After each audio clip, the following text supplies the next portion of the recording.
Bonjour à tous, je m'appelle Christine Nguyen, donc je suis l'organisatrice du Sommet des femmes entrepreneurs et dans cette vidéo, je voulais vous parler des vertus de l'échec. Donc ce dont je vous parle, en fait, c'est vraiment beaucoup tiré du livre de Charles Pépin que j'aime énormément, qui est un philosophe. Donc je vous recommande vraiment d'acheter ce livre si vous aimez lire. C'est un poche, donc ça coûte 7 euros le poche. Et vraiment, c'est un livre qui regorge de pépites. J'ai mis plein de notes dedans. Voilà, bah, c'est vrai que j'aime bien un peu martyriser mes livres, mais c'est parce que c'était un livre important. Et pourquoi je vous en parle aujourd'hui? C'est parce que en tant qu'entrepreneur, en tant qu'aspirant entrepreneur, la vraie difficulté, les difficultés, c'est que on sort de sa zone de confort. On sort de sa zone de confort, et ce qui peut nous empêcher en fait d'en sortir et du coup d'aller vers notre envie en fait de devenir entrepreneur, même si quand je dis devenir entrepreneur, ce n'est pas un moyen en fait. Vous le verrez lors des conférences, les gens ne se réveillent pas en se disant je veux être entrepreneur. C'est juste un moyen, c'est-à-dire qu'on se dit j'aimerais ouvrir une pâtisserie. Ah zut, faut du coup créer une société. Ou je voudrais être coach en éveil de conscience comme Nathalie Martin. Et bah du coup c'est pas un poste de salarié, faut créer une société. Donc il y a des personnes qui font ça pour ça. Moi par exemple, j'adore l'entrepreneuriat, donc je crois que j'ai passé mon temps à essayer de créer des entreprises. Ça a été plus ou moins des succès jusqu'aux deux précédentes que j'ai créées il y a 3 ans. Mais en tout cas, avant, c'était un échec le plus total, même si j'étais en avance sur mon temps. Mais bon, ça c'est une digression. Mais c'est pour vous dire en fait que lorsqu'on est entrepreneur, il y a plein de choses qui peuvent nous retenir. Mais surtout, et c'est souvent inconscient en fait, c'est que l'on a peur de l'échec. C'est qu'on a peur de l'échec. C'est que on se dit, moi j'avais une amie, hein, grosso modo, qui me dit ah mais c'est quand même génial ta vie, tu travailles 9 mois et puis quand t'as envie de t'arrêter, tu te mets en vacances. Je lui dis bah tu peux faire la même chose dans ton secteur. Moi je suis en finance, toi t'es en marketing, mais tu peux faire la même chose en fait. Mais là, elle me dit ah mais non, quand même, il y a quand même la sécurité de l'emploi lorsque tu es salarié. Et c'est vrai, effectivement, lorsqu'on est salarié, il y a quand même des avantages et des inconvénients, mais ça c'est comme dans toute situation. Mais en fait, qu'aurait fait la personne si elle était sûre de réussir? C'est ça la vraie question en fait. Lorsque vous êtes devant une situation, si vous étiez sûr en fait de réussir, est-ce que vous iriez? Et si vous y allez, c'est qu'en fait, lorsque vous n'y allez pas, c'est que vous avez peur de l'échec.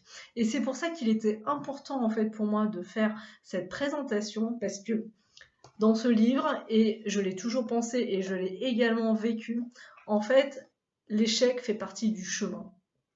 Et je ne vous le souhaite pas parce que c'est quelque chose d'extrêmement douloureux. Évidemment, plus l'échec est douloureux et flamboyant dans son échec, plus c'est dur. Mais c'est souvent les échecs les plus dévastateurs, en fait, qui nous font prendre conscience, en fait, de la réalité difficile, même et encore plus lorsque on y a mis tout notre cœur, lorsqu'on a beaucoup travaillé, lorsqu'on a fait notre maximum, mais d'un coup, on comprend qu'on est obligé de composer avec l'extérieur, avec le monde. Et dans ces cas-là, en fait, si on arrive à bien gérer en fait son échec, ça permet en fait de se remettre en cause et d'essayer de comprendre ce qui n'a pas marché. Et souvent, en fait, après ces moments-là, ça nous permet de rebondir. En fait, dans ce livre, Charles Pépin parle d'un exemple qui est en fait la défaite de Nadal qui se fait complètement écraser lorsqu'il participe en fait à un tournoi de tennis lorsqu'il est très jeune contre un autre joueur de tennis qui est Gasquet. Et il se fait complètement écraser ce jour-là. Gasquet ce jour-là est de très très loin techniquement le meilleur. En fait, il est meilleur que Nadal. Et Nadal, en fait, est complètement dévasqué. Il a moins de 10 ans à ce moment-là. Mais, en fait, maintenant, avec le recul, on peut voir que Nadal, en fait, est allé beaucoup plus loin, en fait, à gagner 10 fois, je sais même plus, un nombre incalculable, en fait, de tournois de Grand Chelem, alors que Gasquet, lui, n'en a gagné aucun. Et même si on ne peut pas généraliser, en fait, on peut voir que Nadal, à ce moment-là, en fait, comprend peut-être qu'il y a quelque chose à changer. et en fait son mindset change complètement. On peut voir en fait que son jeu devient un peu plus agressif, un peu comme celui de Gasquet. Mais qu'est-ce qui fait que Gasquet, qui était pourtant meilleur à ce moment-là que Nadal, sans aucun doute possible, qu'est-ce qui fait que Gasquet en fait ne monte pas aussi loin alors qu'il a les mêmes capacités, voire qu'il est meilleur que Nadal à cet âge-là, lorsque l'on est jeune, donc on pourrait se dire que avec le temps, ça va encore, l'écart va devenir plus grand. Qu'est-ce qui fait que finalement, alors que quelqu'un est en dessous, alors que Nadal est moins bon que Gasquet à ce moment-là, qu'est-ce qui fait que finalement, il devient historiquement un des meilleurs joueurs au monde? Eh bien, c'est probablement grâce à cet échec. C'est que finalement, Nadal a plus compris de cet échec, s'est plus remis en cause, a plus travaillé en fait son jeu que Gasquet, qui en fait était très bon effectivement, mais ne s'est pas remis en cause et n'a pas connu assez de confrontation réelle en fait pour se remettre en cause et pour vraiment se transformer. En fait, il a continué son chemin, sa traversée, comme ça, alors que Nadal était comme ça et d'un coup s'est pris un mur et finalement est monté d'un coup. Et je crois très fortement aux échecs. Je ne vais pas rentrer dans mes exemples personnels parce que ce serait beaucoup trop long, mais il est clair, mais je vous mettrai un lien quand même sur un témoignage que j'ai fait, et il est très clair que un de mes échecs où j'ai le plus souffert et qui n'était pas de ma part en fait, qui a été l'annulation de mon mariage 4 mois avant pour une fille qui aimait le foot. Donc je peux vous dire que quand je me suis pris ça dans la tête, c'était plutôt douloureux. Je pense que même si après, je pense que pendant un an, j'ai vraiment énormément souffert, finalement, c'est l'année, c'est l'événement qui m'a permis de réfléchir à ce que je voulais vraiment, ce que j'attendais vraiment, ce que je voulais faire en fait du reste de ma vie, sur comment je voulais me définir. Et c'est ça en fait qui a entraîné tout le reste. Paradoxalement sur un autre sujet qui est le professionnel en fait, c'est que le personnel s'est réajusté comme je le voulais, j'ai rencontré l'homme de ma vie et ensuite en fait le professionnel s'est envolé, c'est-à-dire que j'ai trouvé ma nouvelle mission, enfin ma vraie mission, mon envie en fait qui était d'aider en fait les entrepreneurs à avoir une vision plus claire, stratégique et financière de leur business et je me suis mise en marche. Mais s'il n'y avait pas eu ça, on ne sait pas si cette envie, si ce chemin aurait eu lieu. Donc vraiment, je vous invite à réfléchir, vous, en tant qu'entrepreneur, en fait, à votre peur de ne pas réussir. Mais si vous voyez plutôt le contraire, en fait, essayez de vous dire, et si ça réussissait, en fait, est-ce que ce webinaire que je vais organiser, est-ce que ça va réussir?